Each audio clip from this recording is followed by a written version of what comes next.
It was inspired by a loose story that I heard when I was a kid about this gentleman who claimed that he was visited by an alien when he was a little kid out camping with his father. Later on in life, he feels that he's going to be revisited by this alien of his youth. And it revolves around this man who has slight Asperger's, and he's become increasingly obsessed that he's going to have this reunion.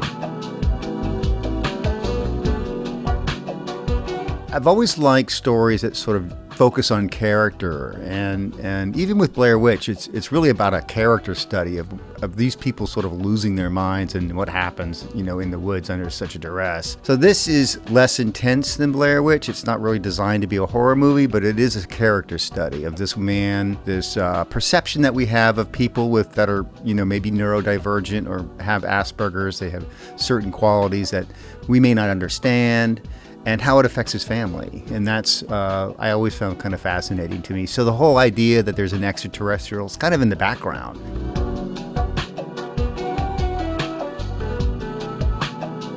I mean, Blair Witch was a huge learning experience, and I think one of the things that I appreciated from Blair Witch, and one of my biggest takeaways, was not being too regimented in what's on the script page, allowing some freedom for the actors, allowing freedom for the process to kind of breathe and evolve as it's going. And I've implored that in, I think, a lot of my films. But the underlying, I think, theme, one might argue, is that I like subject matter that revolves around the human condition and why people believe in certain things, in some mystery or higher power or what have you. So every one of my films sort of has a component of that in it, and it's evolved over time, but I just find that a fascinating aspect of human nature, and I like exploring that.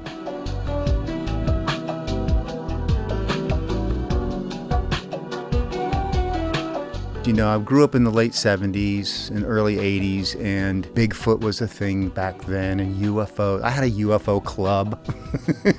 We never found one, but it was part of the zeitgeist in American culture in those days. As I got into photography and telling stories visually, all that sort of influenced my worldview. And again, that mystery, our need to kind of like search for other worlds and science fiction and fantasy, all that kind of played into it. So I'm not surprised, like when you look at the Dan Myrick as a kid and what he did in the 70s and Blair Witch in 1999, there's a direct connection between those 2 points.